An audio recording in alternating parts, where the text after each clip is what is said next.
Calm down. Hey book lovers, I'm Elise and welcome back to my channel.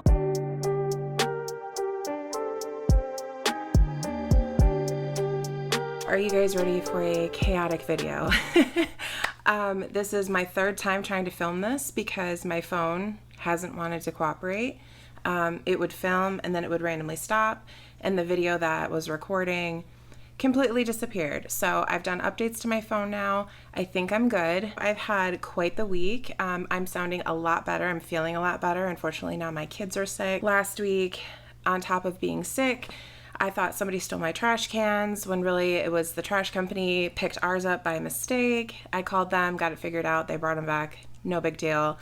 I sprained my ankle very mildly, but still think I consider it a sprain. On my dishwasher was hanging open. I tripped backwards over it, hurt my foot. It was a blast. Saturday, we got a huge windstorm, lost power from 6:30 Saturday night until 11 o'clock Sunday morning. I've had a great week and I am ready to get this October wrapped up. I have no idea how I want to do these wrap-ups in the future. For now, I'm just gonna kind of wing it because I really need to get this video up. So for the month of October, I did read 7 books. That's a little less than average for me. It was a hectic month. I like to use Storygraph for my statistic wrap-ups. I love their pie graphs. I love seeing, the different moods of the books that I'm reading. So for the month of October, majority of the moods were emotional, dark, mysterious, lighthearted, and funny. Of the books that I read, 4 of them were actually considered young adult, which is super interesting, especially since in my BookTube newbie tag video, I did say I don't typically like YA. Hang on, my legs are falling asleep. Okay. I should just go like this. The lighting looks great. How do you guys get like your under eyes to not look so light? Like, I look like a raccoon right now. Anyways, so yeah, 4 of the books that I read in the month of October were considered YA. 4 of them were considered fantasy. This is not going to add up to 7, just so you know. If you use Storygraph, you know. 3 of them were considered horror, 2 were considered romance, and then there was a thriller and a historical. Overall, the ratings of the books that I read in October came out to an average of 4.14. So it was actually a really good reading month. I felt a little slumpy, but the books that I read, I did really enjoy. The lowest rating that I gave was a 3.5 star, and there were 2 5 stars. So the first book I read was the first book I read was Clown in a Cornfield by Adam Cesar. This is a YA horror novel. I'd heard a lot about it over the last couple years. I think it came out in 2020. I heard mixed reviews. Some people seemed to like it, but I did see some negative reviews, so I was a little apprehensive. I loved it. I was so surprised how much I loved it. I thought it was great. It was paced really well. It was a slasher. It was definitely a slasher. So yeah, I was super surprised. I gave it 5 stars. I did also read the sequel, which is Clown in a Cornfield 2, Friendo Lives. I didn't like this one as much. It was a decent follow-up. Kind of made me think of Scream for YA, because it follows the characters like when they go off to college. But overall, I don't know. I don't really know why I didn't like it as much. Maybe I wasn't in the right headspace. Maybe I had high expectations. I don't really know. Overall, I gave that one a 3.5 star. Not a terrible rating, but I just didn't enjoy it as much as the first. The next book I read was My Best Friend's Exorcism by Grady Hendrix. This is my 3rd Grady Hendrix that I've read, I believe. I'm just not a huge fan of his, I don't think, although this is my favorite of his that I've read so far. I've also read Horror Store and what's that vampire one? Southern Book Club's Guide to Slaying Vampires. I did give My Best Friend's Exorcism 4 stars. It was pretty decent, definitely horrific as per the Grady Hendrix style of writing. It was fine. I also watched the movie. I didn't like the movie.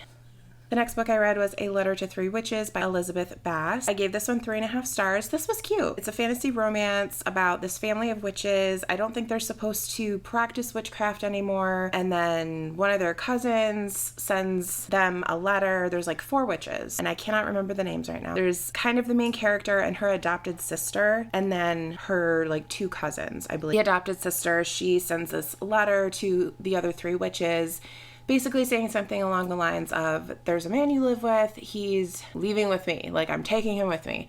So everyone's freaking out like, oh my gosh, she's gonna steal my man. It was a fun time. It was funny.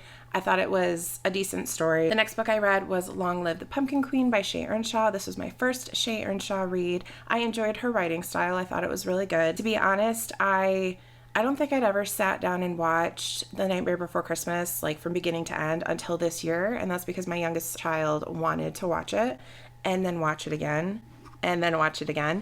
So I have seen it a couple times now. This was a decent continuation of the story. Sally and Jack are married now, and Sally and Zero accidentally come upon this new land, Dreamland. And so they go on like this big adventure, and when they get back to Halloween Town, something happened. And Sally has to figure out what happened, why it happened, and how she can fix it. The next book I read was Thistlefoot by Jenna and Rose Nethercott. This one, I think technically is a debut novel. I gave it 3.5 stars. I did really enjoy the book.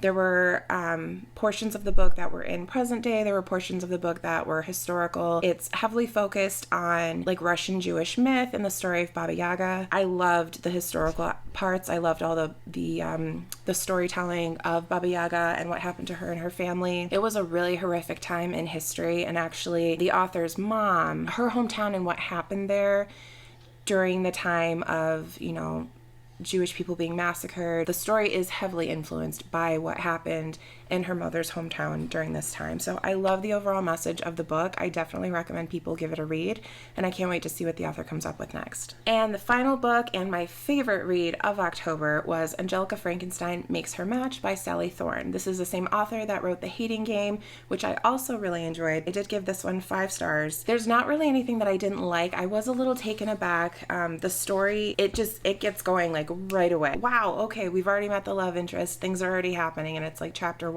And it is pretty spicy. So, I mean, if you're okay with that, I give this a read. It was a really fun historical romance, obviously about the Frankenstein family, which is heavily influenced off the story of Frankenstein by Mary Shelley. There's lots of dead bodies and dead body parts being put together. I really enjoyed it. Like I said, it was my favorite read for October. Thank you so much for joining me in my first monthly wrap up on my channel. I would love to know what some of your favorite reads were for the month of October, so let me know down in the comments below. If you would be so inclined, please do like and subscribe. It really helps me out. I do have my other socials linked down below as well. I'm on Bookstagram, and then of course Goodreads and Storygraph, so please give me a follow there if you wish to do so. And until next time, bye!